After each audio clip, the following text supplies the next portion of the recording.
Hey guys, so this is part 2 of the video to Stranger Things, the finale. Alright, sorry about that. Something came up. Anyway, getting back to what I'm talking about is, so there'll be a part 1 video. If you want to see that, you can watch it. I'll link it, I'll put it in here somewhere. As for other parts, scientists, oh right, and then, okay. Oh, one thing I don't like about stories, if it's any form of medium or media, like movies, books, television, Netflix series, that kind of stuff, any kind of storytelling, I don't like when they use, as CinemaSin says, what is it? The pronoun game, which is like the scientist, he held the gun up and said, "They sent you." What do you mean they? I don't like when stories do that, because they don't just be clear about it, as if the audience knows, "Oh, they, yeah, I know who you're talking about." Like, who's they? Dr. Brenner? Or like the government? Sorry, I heard a bang out here. Sound like a gunshot, but it's not. It's probably a firework, because, oh, by the way, everyone, it's New Year's Day, right? January 1st of 2026. So Happy New Year. Ooh. Anyway. Okay, so getting back to what do the notes say? Okay. This is a long rant I have. I have a problem with Stranger Things. How did... Assuming Max... Oh yeah, first of all, no one told Vicky about the plan, it seemed, because, or, well, no one told, like, what's her name? Kali and Elle didn't tell Max, "Oh, by the way, we're going to invade your mind and go into your mind so you can help navigate Henry's memories," because all of a sudden it happened. She gets into a trance, and the way they film it, it's like no one knew, because all of a sudden it's like a horror movie. She turns and it's like, "Oh, Vicky, by the way," and then Vicky's gone, and like, "Uh-oh, something's going on," and you thought maybe Henry Vecna's after her. But turns out, oh, haha, no, it's Max and Kali. They entered into your mind, or brought you into Max's mind, so they could then go into Henry's mind. It's so convoluted. To then, you can be their guide and get to the memory to find where he is. Anyway, my whole thing is, why didn't they tell Matt, or Kali and Elle tell Max and tell Vicky, "This is what we're gonna do"? Because Vicky was terrified, seeing Max with her eyes rolled up and, going through a trance. I was thinking, is Vicky gonna destroy the plan by trying to wake her up and shake her? But nope, she just sat there as if, I guess, she knew the plan? I don't know, because Max didn't know. She was all nervous. It wasn't like when she went to the trance, she's like, "Oh yeah, this is Max," and Max wasn't thinking, "Oh yeah, this is Elle and Kali. They're in my mind right now," or so I'm all good. No, they played it off like, "Oh my goodness, I'm scared," and the audience, like me, was thinking, "Is this Vecna coming to torture her?" It's like, "Oh no, it's Elle and Kali." Okay, so we've established that. Then my whole thing is, the military shows up at the Squawk, and then she has to hide Max behind that bookshelf or whatever, hide behind, not a bookshelf, but you know what I'm talking about. It's not really a bookshelf. It's oh gosh, I can't even think what to call it. But those who've seen the Stranger Things finale, you know what I'm talking about. Vicky hides behind the hideout, right? Behind the wall, and just sits there, and I'm thinking, okay, my problem is, assuming everything went according to plan and Hopper didn't shoot Elle, because Henry Vecna showed up to Hopper, show those visions, and then he started shooting at him, but it was just an illusion, and he shot El, but it was also an illusion, or somehow that was a weird shot when I saw that scene, because it looked like when Hopper got her out of the container by breaking the glass, it showed a shot of her stomach, and her stomach looked like it was moving. There's things in her stomach moving, like the bullets, as if I hear more shots. It must be fireworks. Anyway, I hear what is it? I was talking about it looked like something was in her stomach, so it must have been the bullets, and El was able to stop the bullets from going into her or something. I don't know. It was a weird shot. I was confused. But assuming Hopper didn't do that, and assuming everything went according to plan, and Max went back into her mind, how would... I just don't get how... It would have been a different ending, and so much different ending if the military hadn't have found Max and Vicky. They stayed at the Squawk, waiting, nothing happens, they leave. Or they stay there, and when everyone's completed the task and they drive out of the Upside Down and they go to the Squawk, because that was the original plan, right? Going back to the Squawk, they were all in the van. Hopper and Murray were in the what was it called? Oh, those who don't know, I'm sitting in this chair like this because if I sat properly, you guys probably wouldn't be able to see me. Oh, okay, you kind of can. My head kind of comes off the camera. And if I move the camera back, okay, without it falling off the table. Okay, well, anyway, so you guys can kind of see. I can lower myself a little. All right, getting back to it is, so you have Murray and Hopper in the Humvee driving, and then you have Steve and Robin in the other car, right? And they're all going down out of the Upside Down, and it all looks, the way it's filmed, everyone's happy. It looks like Elle was not going to originally kill herself, right? Because think about it. If it wasn't for those tire spikes busting their tires out, they would have driven through. Elle would know, okay, we just left, or must have left, right? We've been driving a long time, so we must have gone out of the Upside Down, and she's just sitting in there with Mike, so she's not thinking, oh, I'm going to just sacrifice myself. Which begs the question, most likely, it was an illusion at the end of all of it, that Elle didn't really commit off herself. She actually was an illusion, so she could live forever, or live somewhere else, and just convinced her friends that she died, and the military that she died, so they would, stop trying to pursue her. Anyway, getting back to this is, imagine for a second that the military at the Squawk, and they don't find Max, everything works out, Max gets back into her mind, they just wait it out. Everyone else, the other team, is in the Upside Down, leaving the Upside Down, driving back to the Squawk. They go to the Squawk, and there they see the military. Now, the military most likely shoot at them, and then Max would have to then use her, not Max, Elle would have to use her power to fight the military off. Snapping necks. If they did it that way, where, Mama, whoever, the actress who plays Mama, she's actually Sarah Connor from Terminator, which I didn't know. But so I think I watch a YouTuber react to Stranger Things, and they actually mentioned that, which I didn't know. Or no, someone told me, not watching a YouTuber, someone else told me. Anyway, point is, that would have been a different story.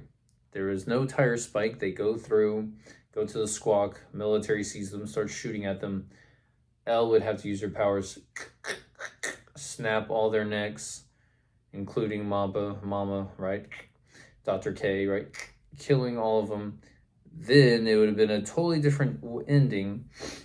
Because if they're all dead, though, I'm sure the government, right, or someone, right, whoever they were working with, would have to show up, clean up the mess, and probably look for El.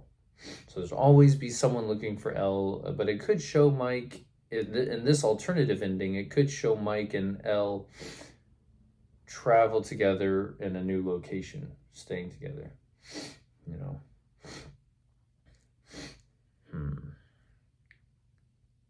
But it'd be too much, because that would leave too much of a door open where that if Netflix did it that way, if the Duffy brothers, if they chose to go that route, that would mean there'd be there'd be so many unanswered questions, like what's this other government doing? If they came to clean up that mess, are they still after El? So it's kind of better the way they ended it, where the government, like Dr. K, decided to give up and leave, right? Because they're under the impression that El is gone. So anyway, it was bittersweet. Dustin's graduation speech was funny. Though him talking about conformity, or let's not conform. Like, what are you talking about? Like, most young kids want to be a rebel. I'm a rebel, yeah. And don't conform. Well, you have to conform. There's no true anarchist, because an anarchist is someone who goes against the rules. But you have to, like, for instance, wear clothes. It's not like, oh, I'm going to just strip my clothes off and walk around in public with no clothes on because I'm fighting the system. Right? I'm not going to follow the rules. Like, oh, there's a red light. I'm not going to stop. I'm going to run through the red lights. There's a stop sign. I'm going to stop, or I'm going to run through the stop signs. And I'm not going to follow the rules. But you do that, you're going to live, your life's going to be miserable, because eventually it's going to come back to bite you. Eventually a cop's going to pull you over, and you're trying to fight against the cop. Like, no, I'm not conforming to you. I'm driving away, and you can't pull me over. But eventually you're going to get caught, go to jail, all this other stuff. You can't, you go against a judge. The judge can put you in jail. I'm just saying you can't be an anarchist, or, like Dustin thinks, I'm going to rebel, anarchy or whatever, don't conform. It's like, well, you're conforming by saying that. Like, if you see he goes to college and he's reading books on he's trying to expand his mind, get a good job or whatever, but you gotta conform. Come on, it's silly. And also with the little speech who is it?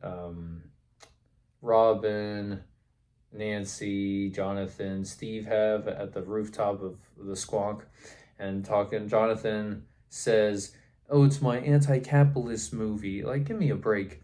First of all, Holly, I know I'm deviating off and being very political right now. Not really Stranger Things, but it's kind of related to Stranger Things, because Stranger Things wants to show the Netflix, and Netflix is very liberal. I mean, I'm just going to say it. It's frustrating to see this kind of stuff, because I'm hearing it from the show, and it just roll my eyes at it, like, oh, anti-capitalist, yeah, that's my movie Jonathan's making. It's like, okay, first of all, Netflix, if you're doing subtle hints at a message, you're doing a terrible job, because you yourself are in a capitalist system. Like, me, the consumer, paid you money to see the Netflix Stranger Things. So it's silly. If you really want to follow up and be like anti-capitalist and be a socialist, like everyone, free everything, then you should, Netflix should let all their shows be free, right? Or at least, open a platform up that is only free, for free, and it lets you watch Stranger Things. Anyway, I know it's a tangent, deviated off the track from Stranger Things, but it kind of relates, because Jonathan's the one who brought it up in the show. Oh, it's my anti-capitalist film I'm making, The Consumer. And I've known, Netflix can't be liberal. They'll do those kind of little subtle jabs at capitalism, was it conservative ideas. So it's silly to me. Like, okay, whatever. Like,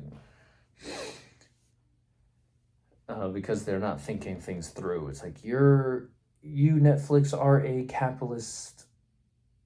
You're very much a capitalist. You're asking us for money, so you are producing a product. You're not thinking things through. Very hypocritical. Anyway, so that's what I have to say to that. Also, another controversial thing I'm going to talk about, prepare yourselves, is this was the class of 87, they said, the graduating class of 87.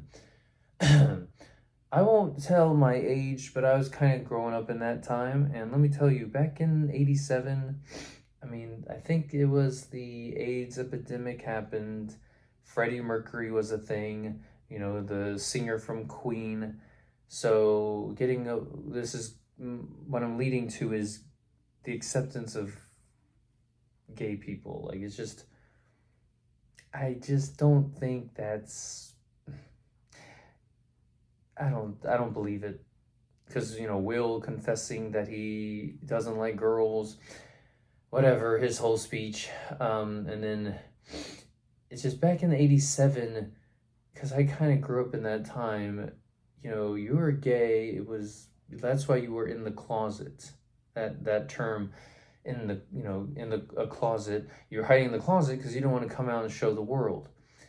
So I just can't believe, like, in this little town in Indiana, right? Indiana Hawkins has a group of people who would be so accepting of that, because not everyone would be back in 87.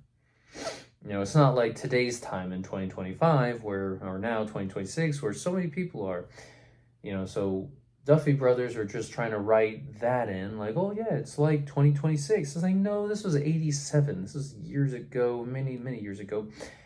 It wasn't as accepted. So I don't believe that. Also, what's another thing? Briefcase on 87 with acceptance, capitalism. I just lost my train of thought.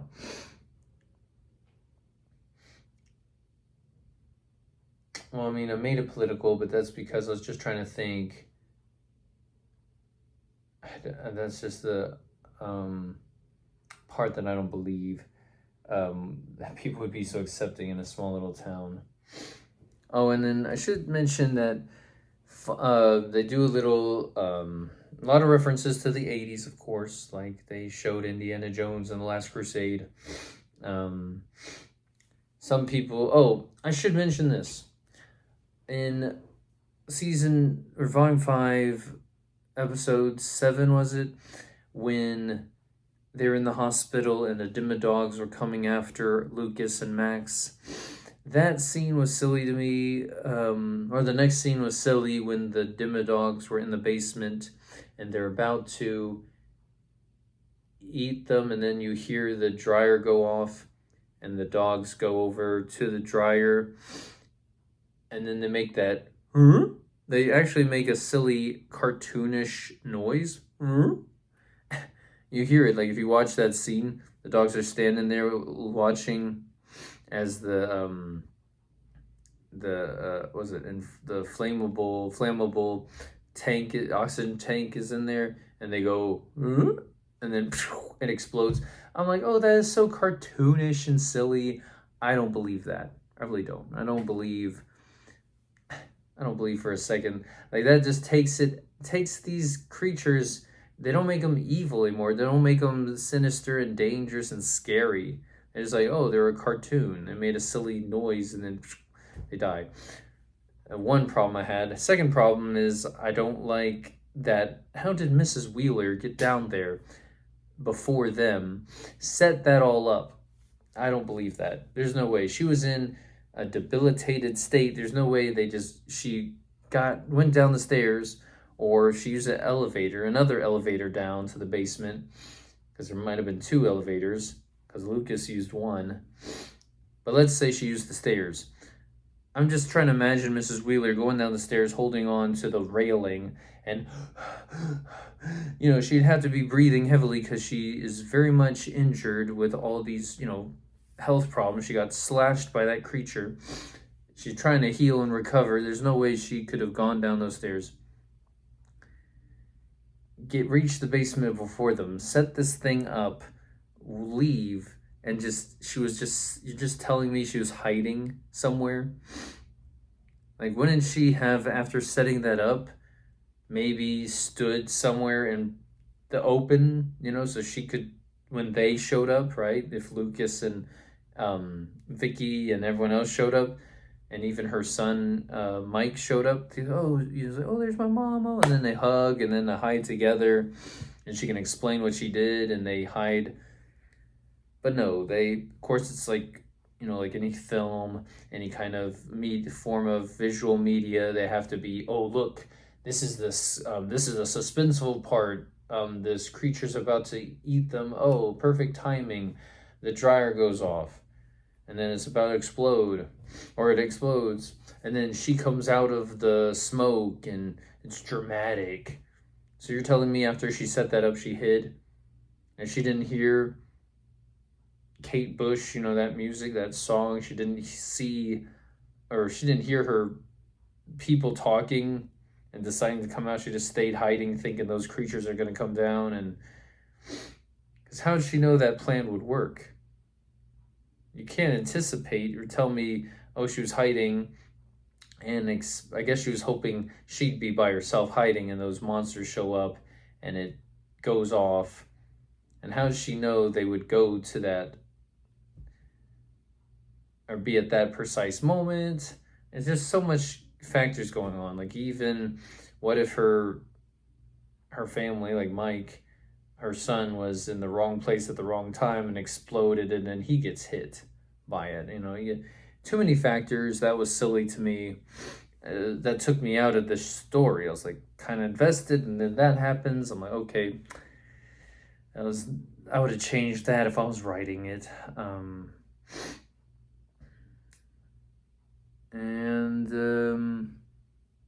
Well, this is as much as I can remember on my little notes here.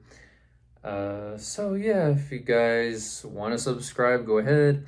I do this for fun. I'm not really looking at, making a living off YouTube. I mean, if I could, yeah, sure. But if not, whatever. I have other outlets. I will try to link my other Taekwondo martial art channel here. I'll also try to link my Substack, which is where I write stories of my own, down below. So hopefully you guys can watch. Thanks for sticking with me this long. If you've made it to the end of the video, comment "made it" or give a thumbs up. Let me know if you made it to the end of the video, because I know it's a long video. This is part 2. I'll link part 1 somewhere here too. All right, bye.